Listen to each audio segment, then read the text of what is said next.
સમગ્ર જે આ મર્ડરનો બનાવ છે ગઈકાલ રાતનો રાવપુરા પોલીસ સ્ટેશનમાં આ બાબતે મને જાણ થઈ હતી. મરનાર જે બાબુસિંહ લાલસિંહ ચૌહાણ એની પત્ની અત્યારે ફરિયાદ આપેલી છે અને આરોપી અમે લોકોએ સંયુક્ત ટીમો બનાવીને અરેસ્ટ કર્યો છે.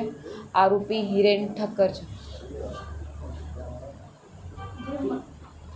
મોટિવ શું છે આમાં, શું થયું હશે? આ બંને જણ પહેલાં એકબીજા સાથે પરિચયમાં હતા. હિરેન ઠક્કર અને બાબુસિંહ ચૌહાણ એકબીજા સાથે કેટરિંગના ધંધામાં એકબીજા સાથે કનેક્શન હતું.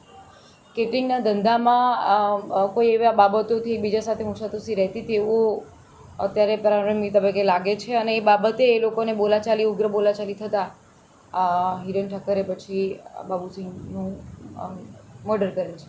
ઘટના પૂર્વે કોઈ દારૂની મહેફિલ મનાવી હતી? અત્યારે હાલ તો તપાસમાં અમને એટલી જાણ થઈ છે કે આ લોકો બંને મિત્રો કોઈ હોટલમાં જમવા ગયેલા. હોટલમાં જમતી વખતે એ લોકોને કોઈ બાબતમાં ચર્ચાચર્ચી થઈ એના કેટરિંગના ધંધા બાબતે. પછી કોણે દારૂ પીધું છે, એના શરીરમાં કમજન છે કે નહીં, પછી અત્યારે હાલ જે ડેડ બોડી છે એના PM રિપોર્ટના આધારે પણ પુષ્ટિ થશે. સાથે સાથે મહેફિલ હતી કે નહીં, જે જગ્યાએ ગયા છે ક્યાંથી દારૂની હાજરી મળે છે કે નહીં, અમે લોકો આગળ તપાસ કરીશું, એમાં ધ્યાને આવશે. ક્રિકેટરનું પણ નામ આવે છે મહેફિલમાં. અત્યારે હાલ વાયા પૂછપરછ કરતાં કોઈ ક્રિકેટર છે એનું નામ છે, પરંતુ અમે પુષ્ટિ કરવાની બાકી છે એની હાજરી છે કે નહીં, એના વેરઅબાઉટ ક્યાં છે એની તપાસ આગળ ચાલુ છે. શું નામ છે ક્રિકેટરનું જેની તમને પ્રાથમિક માહિતી મળી? જેકોબ માર્ટિન કરીને કોઈ ક્રિકેટર છે, એની હાજરીની અત્યારે હાલ અલગ અલગ માધ્યમો દ્વારા અમને એની હાજરી જણાય છે, પણ એને શું રોલ છે, એને શું કરેલું હતું, એ સાથે હતો, એને બોલાવવામાં આવેલો છે, કઈ હતો, એની તપાસ અમે કરી રહ્યા છીએ. કોઈ નાણાંની લેવડ દેવડમાં હોય અને કેટલા નાણાંની લેવડ દેવડમાં ઘટના બની?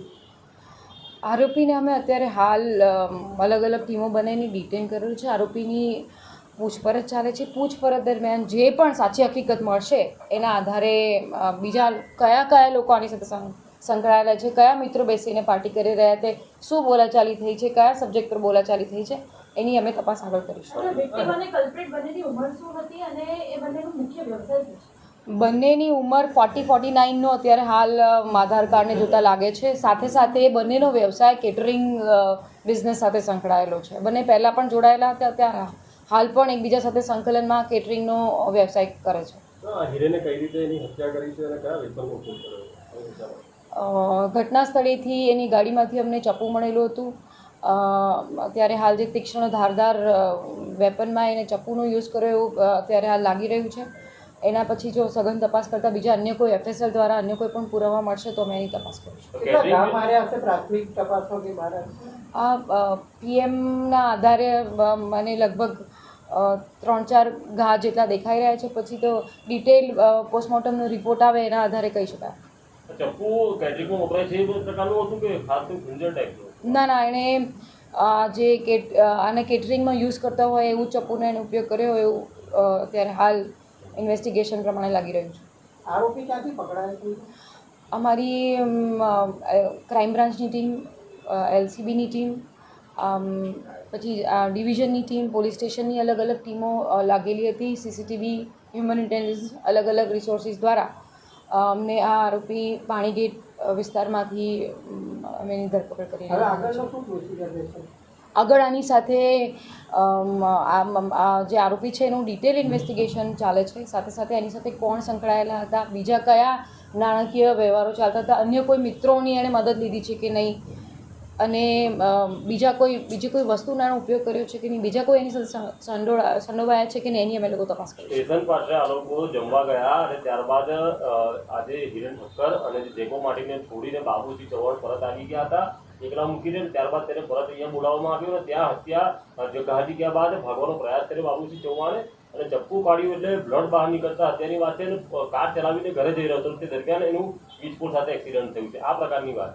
હા, બિલકુલ આ વાતની અમે પુષ્ટિ કરી રહ્યા છીએ, કારણ કે બંને વચ્ચે ઉગ્ર બોલાચાલી થઈ. એ લોકો જમીને પછી ભારત ઘરે આવ્યા હતા. બાબુસિંહ ચૌહાણે હિરેન ઠક્કરને પણ ફોન કર્યો હતો. એકબીજા સાથે ફોન પર વાત હતા. પછી બાબુસિંહ ચૌહાણ એના ઘર તરફ ગયેલો, એટલે ત્યાંની પણ અમે આખી ઘટના સ્થળની તપાસ કરેલી છે.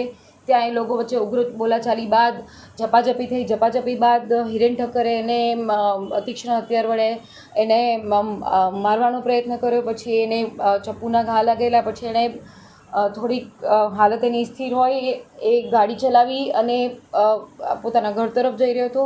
એની પછી આ જે ચપ્પુના ઘા વાગેલા, પોતાનું શરીર સક્ષમ ના રહેતા પછી એનો એક થાંભલા સાથે અથડાઈને એક્સિડન્ટ થયું, કારણ કે એની સાથે ઘણી ગંભીર ઇજાઓ થયેલી હતી અને પછી એ ના જીરવી શકે, પછી એનું મૃત્યુ થયું છે. એટલે શરૂઆતમાં એક્સિડન્ટ લાગે, એના પછી ધીમે ધીમે આ કડી મળી.